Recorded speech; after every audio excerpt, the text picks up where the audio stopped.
De lá para cá, se não tem lei, não tem? Tá fraco. Se não tem lei, não tem? Se não tem pecado, anula? Se anula a graça, Cristo morreu em? É aí que o Satanás quer chegar. É aqui, ele quer mexer em Jesus Cristo e fica enganando o povo ao dizer assim: não, sou salvo pela graça, mas a lei foi abolida. Isso é um argumento errado, é antibíblico, está errado. Por quê? Se não tem lei, não tem pecado. Se não tem pecado, anula a graça. Se anula a graça, Cristo morreu em vão. O inimigo quer mexer no sacrifício de Jesus. A ira dele é contra Jesus. Você sabe disso. O grande conflito entre o bem e o mal é justamente a ira do inimigo contra Jesus. Mas para atingir diretamente Jesus, ele mexe na lei, porque mexeu na lei lá, mexeu na questão do pecado, e mexeu na questão da graça, e mexe na questão de Jesus. Está ficando claro ou não?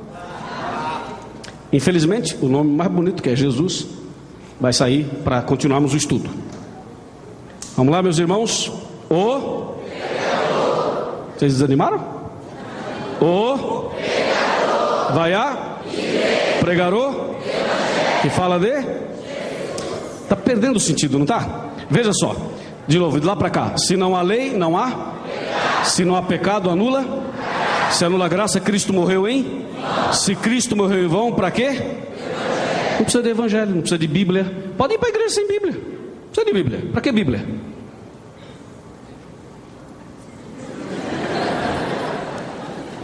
Para que evangelho? Não precisa de evangelho. A gente põe aí um vídeo, entendeu? Vamos botar um vídeo, um som. Vamos dar uma dançadinha em nome de Jesus. Para que Bíblia?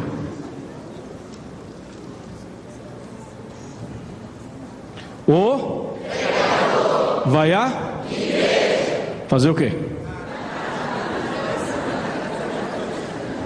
Explorar a fé das pessoas? Ficar pedindo dinheiro para o povo o tempo todo? É isso?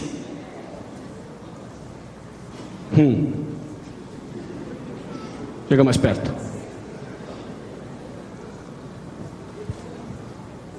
Isso é bíblico.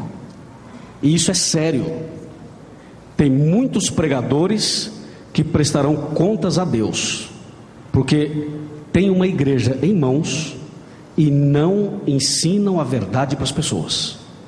Ficam com outras intenções, tem outros objetivos. Isso é gravíssimo. Presta atenção. E se você está entendendo essa mensagem, deixa Cristo entrar no teu coração. Amém? Vamos continuar. O vai a fazer o quê? Vamos de novo aqui, ó. Se não tem lei, não tem? Vamos, minha gente. Se não tem lei, não tem? Se não tem pecado, anula? Se anula a graça, Cristo morreu em? Se Cristo morreu em vão, para quê? Evangelho. E se não há necessidade de evangelho, para quê? Para que igreja? Para que igreja? Precisa de igreja? Ah, não, fica em casa mesmo, entendeu? Não precisa de igreja. Não há necessidade de igreja. Onde é que está a base? Mexeram na lei.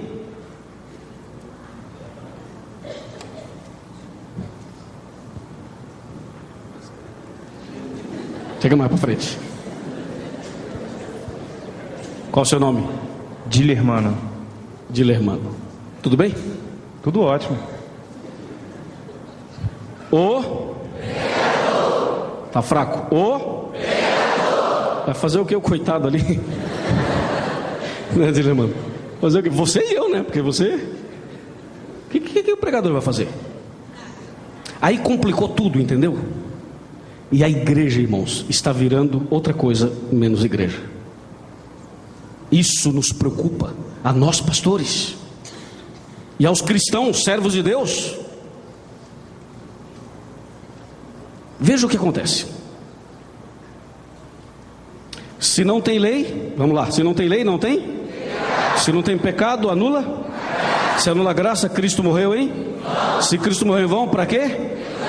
E se não precisa de evangelho, para quê? E se não há necessidade de igreja, para quê? Pregador. Para quê pregador? Quer saber? Eu vou pedir aí, isso eu não combinei, mas eu preciso de um fundo musical aí. Quem pode, que vá pro ar, né? Que vá pro ar. Quem aí não vai, né? Aqui não vai. Piano vai? Piano vai? Já chegou a pianista. Obrigado. Não combinei isso com ela. É ao vivo, é na hora. Confundi musical. Pode colocar aí. Qualquer um. Não precisa de pregador. Acabou. Então, vamos embora? Vamos embora. Não precisa de pregador. Não vou pregar mais. Acabou.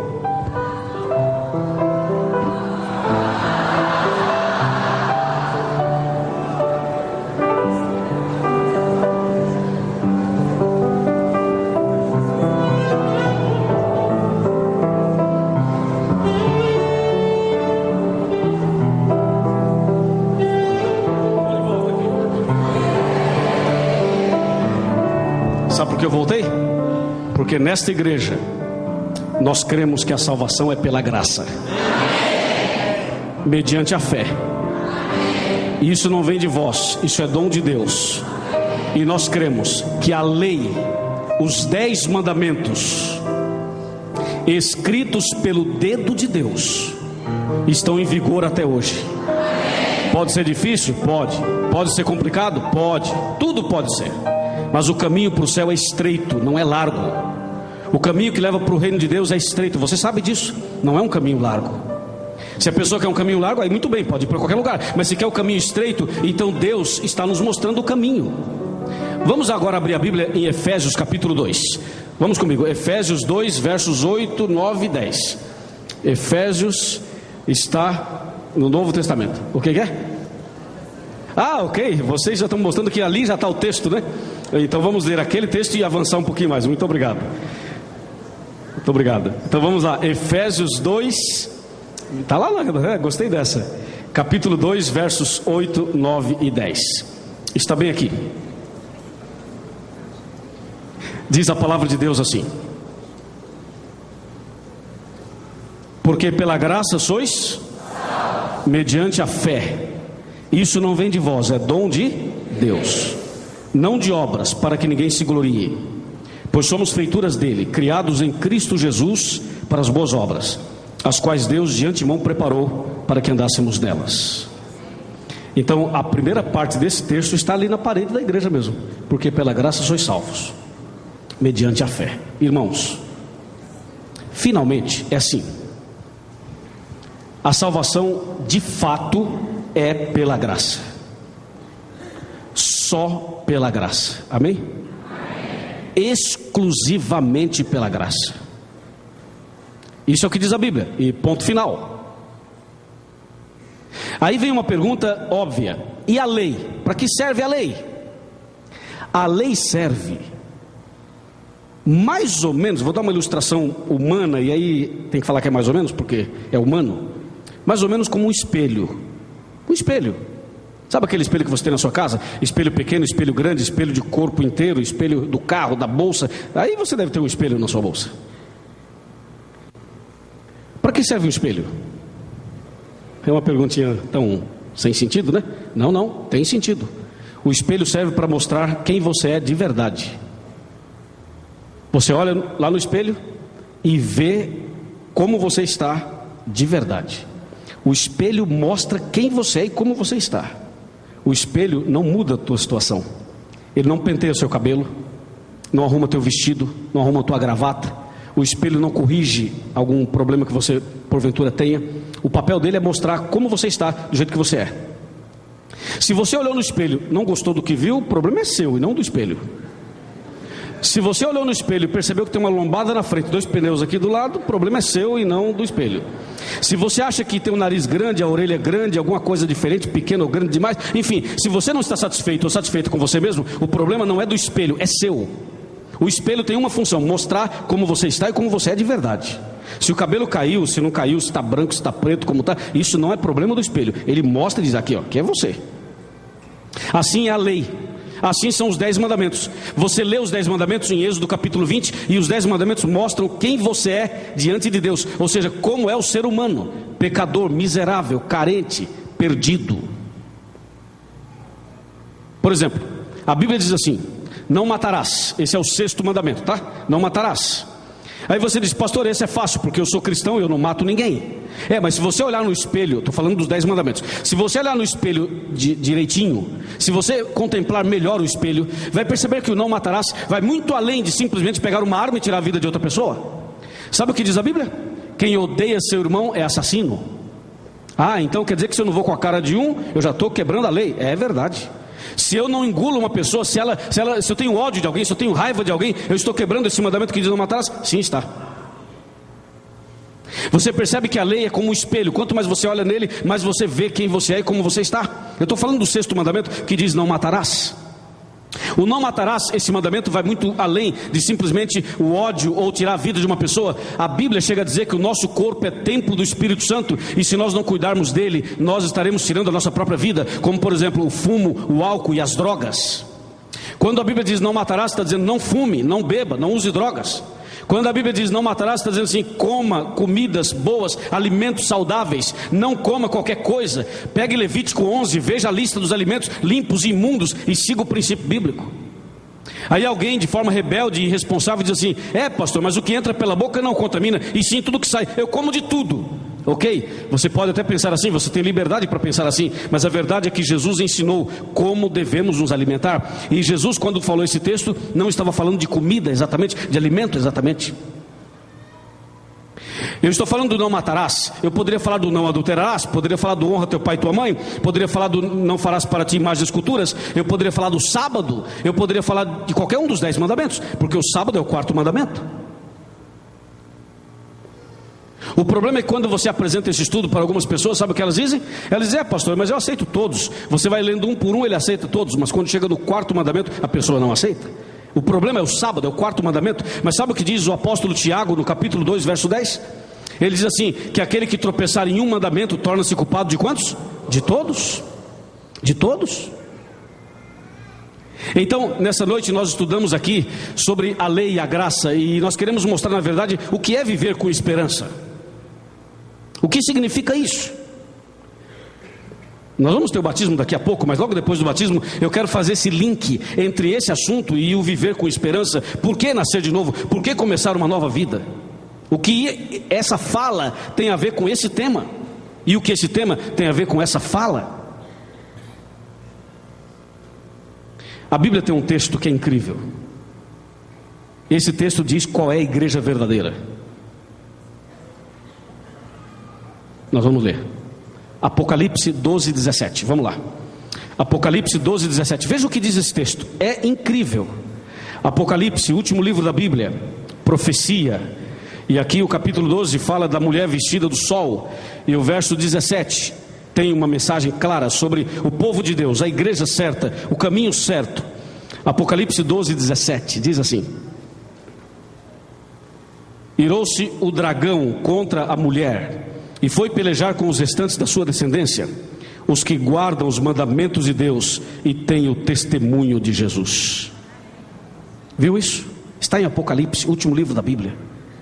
Vamos dar mais uma olhadinha. Irou-se o dragão. Para um pouquinho, senhores, olhe para cá. Quem é o dragão em Apocalipse? É Satanás.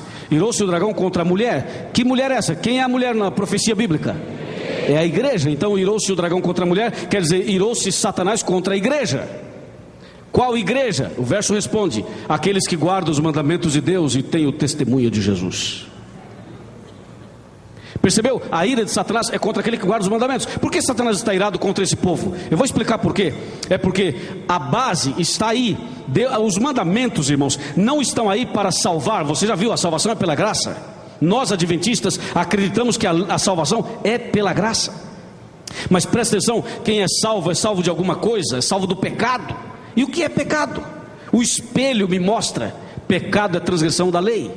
Então a lei de Deus, ao estar diante de mim, ela mostra quem eu sou, como eu estou. E eu digo: querido Deus, eu estou perdido.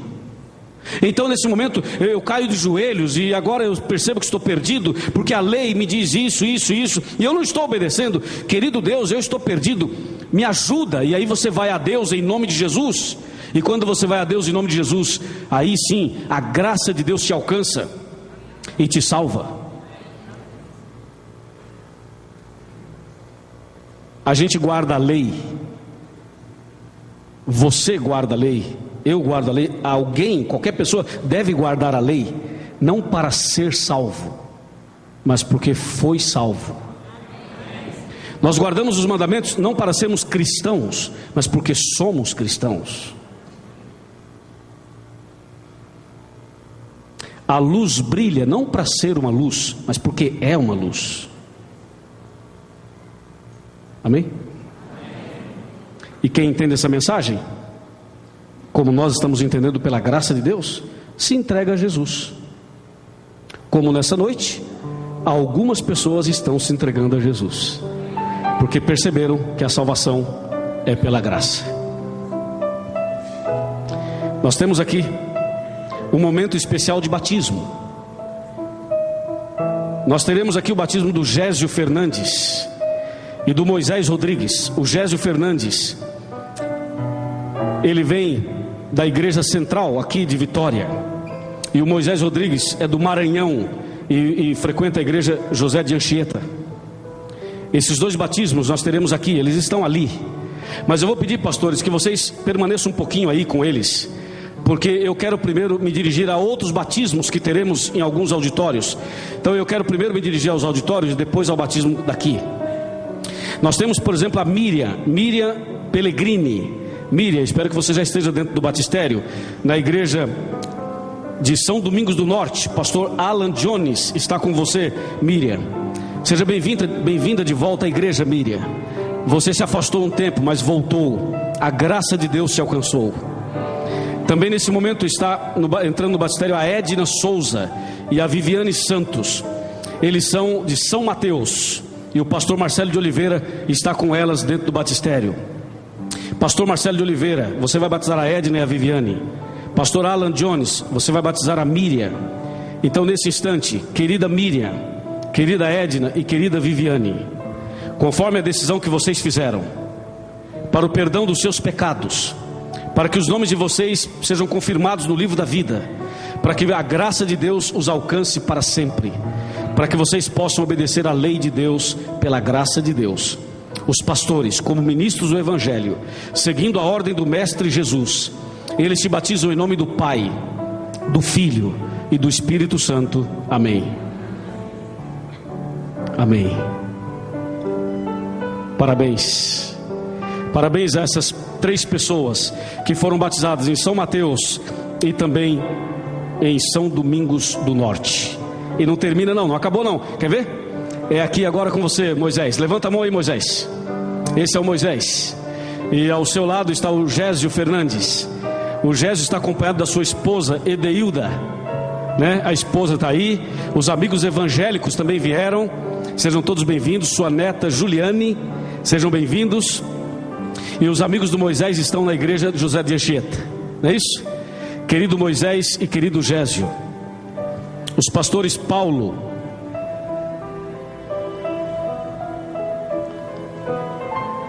estão prontos? Os pastores Paulo e também o pastor... cadê o pastor? Genival. Obrigado. Tudo bem, pastor Genival e pastor Paulo. Vocês dois estão agora prontos para batizar os servos de Deus. E conforme a decisão que fizeram, conforme a entrega total nessa noite a Jesus, para o perdão dos seus pecados, para que os nomes de vocês estejam registrados no céu, esse é o momento em que os pastores cumprem a ordem do Mestre e batizam vocês em nome do Pai, do Filho e do Espírito Santo. Amém.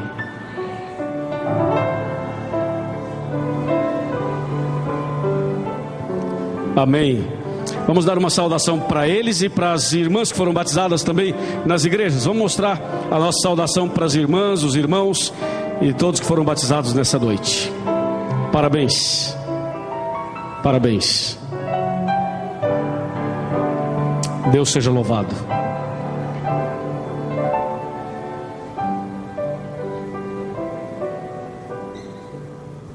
Chegou aquele momento tão precioso do sermão, porque o batismo faz parte do sermão.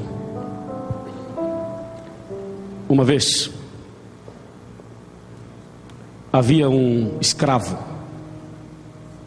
era o melhor escravo da região, um camarada alto, forte, moreno, e ele era tão bom que seria leiloado, porque muitos queriam tê-lo.